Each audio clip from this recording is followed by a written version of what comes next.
If you're tired of counting calories but still want to burn belly fat and lose weight, then these are the 13 things that I would do as a certified nutritionist. First and foremost, I'd be making sure that I'm getting plenty of protein into my diet. Protein, out of the three macronutrients, protein, carbs, and fat, is the most satiating. In other words, it's the macronutrient that is going to fill you up the most. And if you want to test this, just go ahead and try and eat 3 plain chicken breasts on their own. Cook them first, don't eat them raw. And I guarantee you are going to struggle to get through them. Of the 3 macronutrients, protein is also the hardest for our body to break down and digest. This means that the protein sits in your stomach for longer. It physically fills your stomach, which means it satiates you. It kills your hunger. And if I wanted to lose weight and burn belly fat, then that's going to come in handy. And because protein is the hardest of the 3 macronutrients for your body to break down and digest, it's also the most thermo-effective. It burns the most calories during the process of digestion. So that means the net calories, the total number of calories that you are consuming from your protein, is the lowest of the 3 macronutrients. Let's say you consume 200 calories from protein. About 10 to 20% of those are going to be expended during the process of digesting that protein. So it's going to lower your total calorie intake and increase the likelihood that you're in a calorie deficit, which is what you need to be burning the body fat. When it comes to protein, think meat, fish, eggs, milk, yogurt, cheese, peanut butter, and of course you've always got supplements as a backup if you can't get it through regular food. Number 2, I'd be making sure I'm getting plenty of fiber into my diet. Similar to protein, fiber is very voluminous. It's actually impossible for our body to break some of the fiber down. And as a result of that, just like the protein, it fills you up physically. It kills your hunger because your stomach is literally full. As well as that, it's going to help your digestive health, and it's going to promote a healthy gut microbiome. It's going to increase the percentage of your food that is actually absorbed from your digestive tract into your bloodstream. Here's a few ideas if you're struggling to hit your 30 grams of fiber. You've got oats, you've got baked beans, you've got fruit, you've got veg, you've got Special K, you've got Weetabix, wholemeal bread, and even popcorn. My personal favorite though is dark chocolate. The third thing I'd be doing is making sure I'm drinking lots of water, guys. More often than not, you're not hungry, you're just bored. So if you can fill your stomach with water, which has 0 calories rather than food, you're going to make sure that you're still in that calorie deficit and losing that belly fat. Sticking with liquid calories, if I was very serious about losing my belly fat, I would cut out alcohol. But at the very least, what I would do is switch to low-calorie alcohol alternatives. Your best bet here is to avoid beers and wine and stick to spirits with low-calorie or 0-calorie mixes. Number 5 is to prioritize getting whole foods, not processed foods, in your diet. A lot of people don't realize this, but processed foods aren't even really foods because they're actually manufactured rather than produced.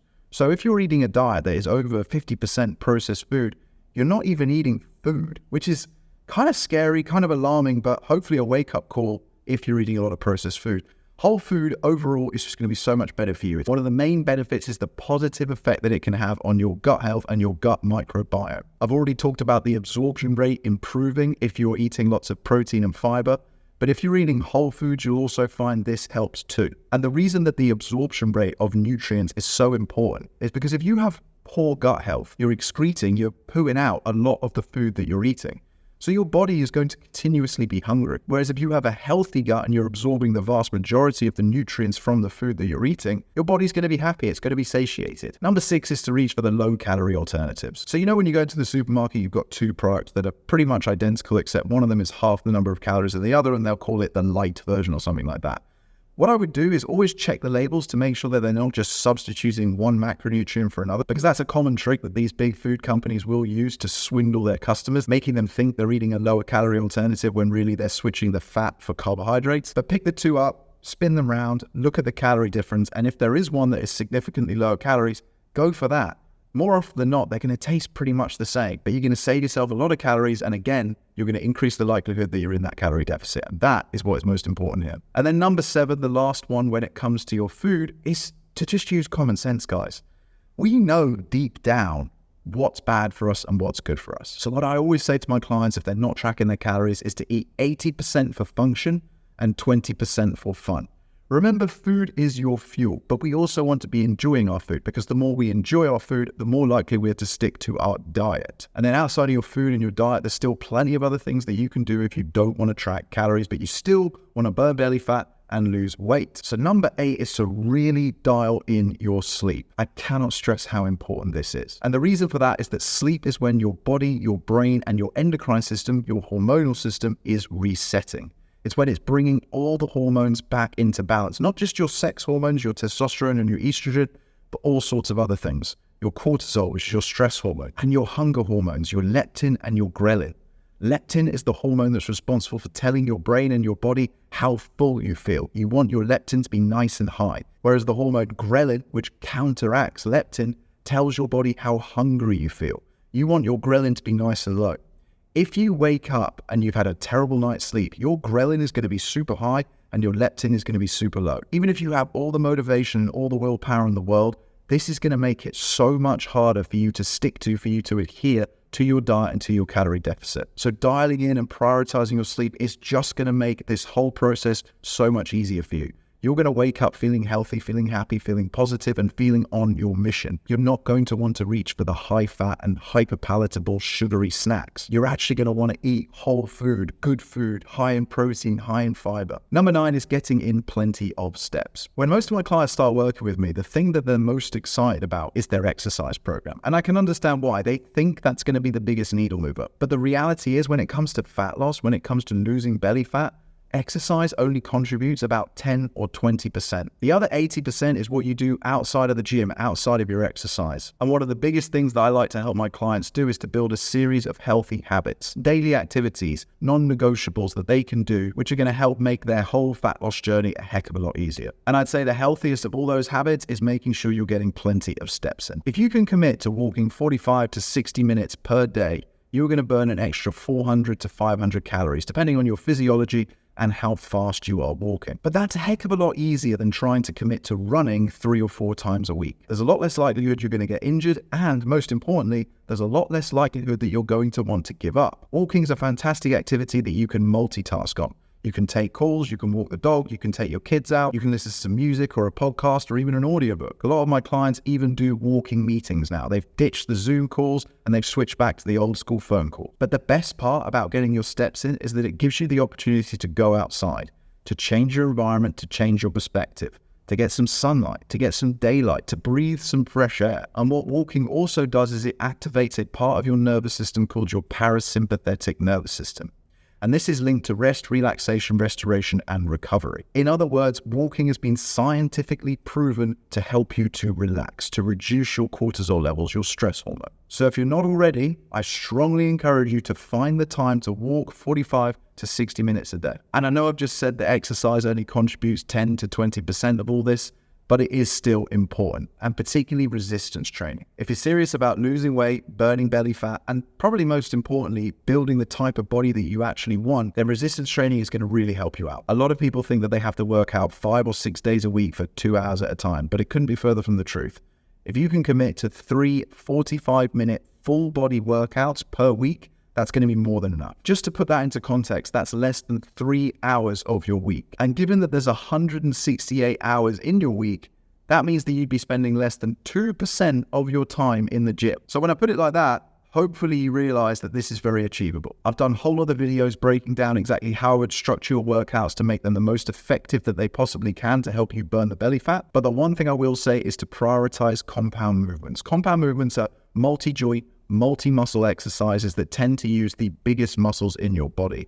And that's very important because the bigger the muscle, the harder your body has to work. The harder your body has to work, the more calories you're going to burn. And if you're not sure what compound movements are, I'll give you a few examples now. So you've got squats, deadlifts, hip thrusts, lunges, good mornings, push-ups, pull-ups, bent over rows, seated cable rows, lat pull downs, chest press, basically avoiding ab crunches, sit-ups, bicep curls. Those exercises, whilst they can be great to do at the end of your workouts, they're what we call isolation movements. They use a single muscle at a time. They also tend to use the smaller muscles in your body. And as a result, they don't burn that many calories. So whilst they're great to do at the end of your workout, I wouldn't be prioritizing them. If you want to burn calories, if you're serious about losing weight and burning belly fat, you want to be prioritizing resistance training and specifically compound movements. Number 11 is I would probably encourage you to try intermittent fasting, but not the way you've been told to do it. To a lot of people, intermittent fasting is a fancy way of saying that they're skipping breakfast. They only eat between the hours of 12 p.m., midday, and about 8 p.m. They give themselves an 8-hour eating window out of the full 24 hours. So as a result, they're skipping breakfast.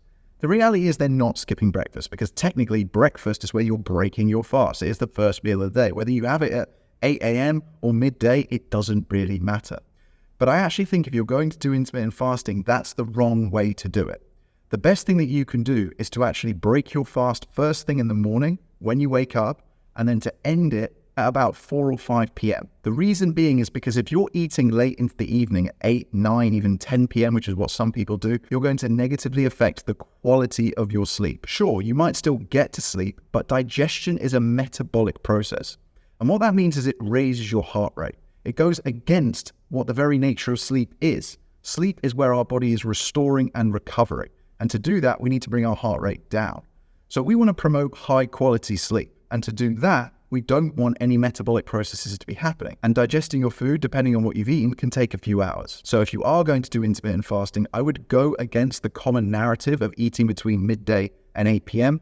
and actually eat between 8 a.m. and 4 p.m. And the reason intermittent fasting can be very powerful for people who want to lose belly fat without having to count calories is that you're effectively closing your eating window. You're narrowing the opportunity of you being able to overeat. It forces a level of discipline on you. But I want to make it clear that you don't have to do this. Intermittent fasting is not the magic pill that helps people lose belly fat.